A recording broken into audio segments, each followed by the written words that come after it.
Hey guys, so this is going to be a quick breakdown of MLA format and exactly what you're supposed to do in order to get your paper to look like that.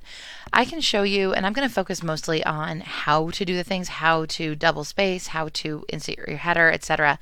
But if you have questions, the Purdue University Online Writing Lab, and I just always Google OWL, OWL, Online Writing Lab, Purdue, MLA, because they are always up to date. MLA changes all the time. It was last updated in 2016, and I can almost guarantee that your English teachers have not familiarized themselves with the 2016 version because I haven't, and I'm usually the first one in the department to do that. So while any other MLA format information you've been given might have been correct and most of it hasn't changed, you always need to double check to make sure you're using the most up to date format.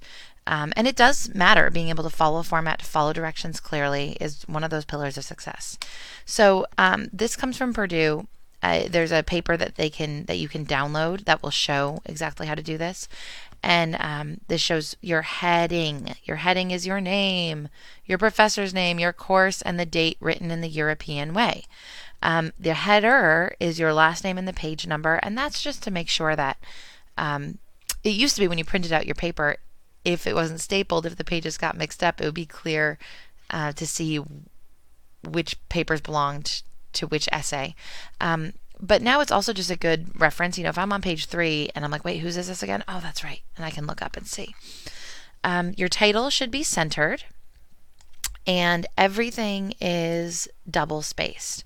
So you'll notice a lot of you, I made this comment, but not all of you, there's no extra space between the date and the title, between the title and the first line.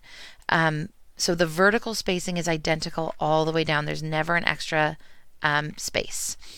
The way that you denote a new paragraph is by a 1/2 inch indent, and we'll talk about how to do that in just a second. So you can take a look at this. This paper is set up a little bit differently. If you were having section headings, for example, you do see the extra vertical space, but we are not writing a paper like that, so don't worry about it. I'm going to show you, this is an actual paper that I wrote in college. It was the first paper I ever wrote on Google Docs, which is why I have it on my Google Docs. It's not a very good paper. Look what I did, you guys. Where is it? I argue that Catch-22 is psychologically parallel to the scene of Kid Sampson's death. Terrible. I would be so mad at you if you did that. And I think I got a B on this paper, but my arguments are good. So if I'm trying to make this MLA format, I've had this all typed up. So first of all, what I want to do is I want to make sure that the font is all correct. So I'm going to control, select everything. Arial is fine. Calibri is fine. Times New Roman is fine.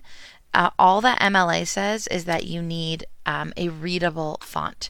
I personally like Arial. I like it because it's a little bit rounder, but Calibri is a little more compact, so I will stick with that. The next thing we have to do is the double spacing. So again, I'm going to select all. If I haven't done this already, go all the way down to the bottom of the paper. And I'm going to go to Format, Line Spacing. And here, single, 1.15, 1.5, and double. It's important that you have all of the text highlighted because if you don't, your spacing will be really messed up. So you can see now that all the way down my spacing is double spaced. So I am good to go. Now I need to set my tabs to be a 1/2 inch. So what you can do is, if you look at the bottom, it says left indent. That's this line. So we don't want to move that bottom arrow. The top one says first line indent, and we do want to move that. Now, how do we move it a 1/2 inch? Guess what, boys and girls? This thing here is called a ruler. And so if I just move it over to a 1/2 inch, bada bing, hey, look, it's perfect. Of course, I actually don't want that for this one. I want this to be aligned to the left and centered. Okay, so now my format is correct in this way. My margins are set to 1 inch and 1 inch. And Word or Google Docs automatically sets your margins to inches, but just to be sure, let's do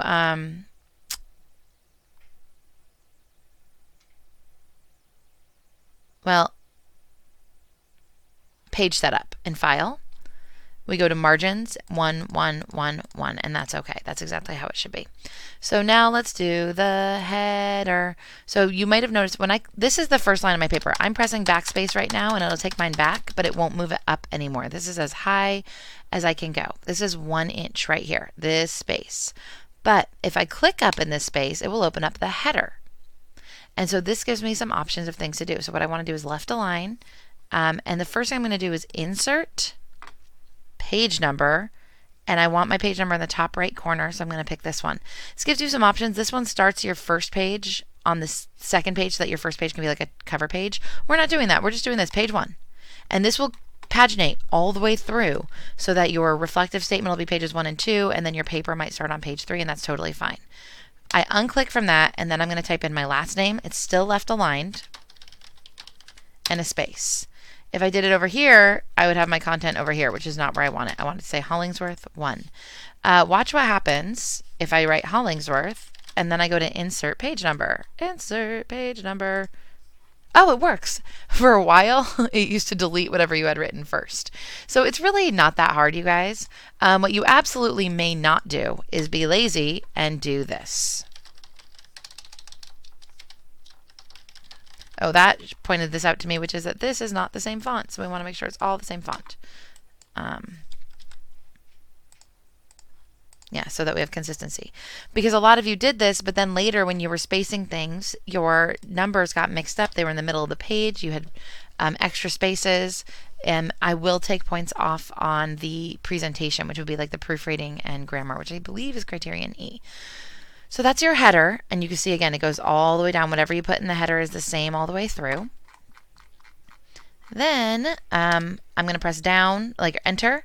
I'm going to go up. I'm going to left align. I'm going to put my first and last name in the order that I typically say them in. My name is Margaret Hollingsworth. I'm going to write the professor's name, so you can write Hollingsworth, or you can write Ms. Hollingsworth. That's probably better. Miss means unmarried, which but it also implies youth. So Ms. or Miss should be fine. IB, or you could put IB English Literature HL2 is probably what I would put. And so I'll say that. You don't need to put the period, anything like that. And then you'll put the date. And since the date, this is due, so you'll put 21 January 2020.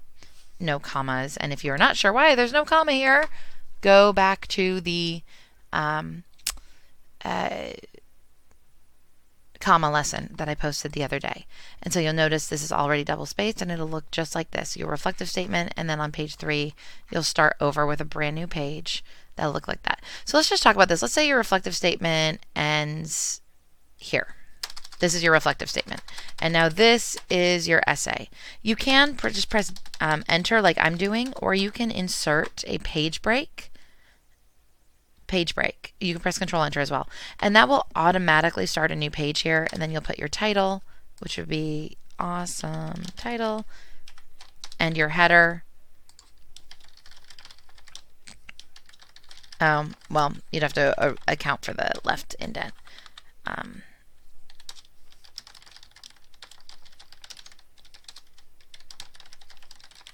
And then it will look like this. So you'll have your first couple pages. This obviously would be the same headers you did last year, and then you would begin it there. I'm going to delete this because otherwise it makes no sense. There's one more thing we need to talk about when we're talking about MLA format, and that is our parenthetical citations. So take a look at this. I've got my quote. Those who spied drops of him, Kid Samson, on their limbs and torsos drew back with terror and revulsion as though trying to shrink away from their own odious skins. Everybody ran in a sluggish stampede, shooting tortured, horrified glances back, feeling the deep, shadowy wrestling woods with their frail gasps and cries. That's too long for a hook, but to be very honest, I had been working on this term paper for a while, and my computer caught fire, my laptop, in 2006, and the caught fire because of the wiring of the computer, and the hard drive melted, and I couldn't get my paper back, and it was due in 8 hours, so I pulled an all-nighter and wrote this in the computer lab. So it is not my best writing. But notice, gasps and cries, Heller 348. So you notice I put a space, no period or anything, because I'm not integrating this quotation. Heller is the last name of the author, 348. Why do I not put a comma in between Heller and 348? Just like we don't do with dates, we don't separate words and numerals with a comma. Commas separate discrete pieces of information that need to be separated lest they be accidentally combined and misunderstood to refer to one thing. Nobody is going to think that the title, that the author of this is Heller 3 and that I found this quote on page 48. Therefore, we do not need a comma. Catch 22 is, in fact, a war story. And then I've got my intro. Let's read my conclusion. Let's see if it's any good. I haven't read this in a while. The book has been interpreted in a great number of ways, but I believe, gross, that Snowdon lies at the center of all the proposed problems. Like Dante's Beatrice in the center of her flower, Snowdon's open body lies at the bottom of a spiral that makes it impossible for us to read the book without him being smeared on every part of it, other than the first person and some of the dumb language. This is actually important. This wasn't just me being flowery. This is because this is specifically one of the cycles that we talk about, or one of the symbols that's discussed. So you can see I go through as I continue to say, I was numbering here, not quoting, because I was going through all the deaths. But here when I quote, he had lost a few inches in atoms and weight, but Yossarian remembered him instantly, 376. And that this, as I'm going through, I'm not putting the, I spelled the name wrong. I'm not putting the author's name anymore. I did for this have a bibliography. And the difference between a bibliography and a works cited is that these are the works I consulted to write the paper, not the works necessarily that I cited. You should have a works cited only if you're citing more than just the book. So if all I'd had was this, I would not have included a bibliography or works cited. If I did, if you did have more than this, like maybe for your hook or some reason you do this, you're going to do the same thing that you did with your next page, in that you're going to insert a page break. And your bibliography or your works cited should be titled, and it should be on this. This is no longer correct MLA format, by the way, but it was correct at the time. I think we were on the 4th edition, 4th or 5th, and we are now, as I said, currently on the 8th. So yours would look very, anyway, this is all messed up, but yours would look very different from that. Okay, so I hope that helps. If you have other questions, do let me know.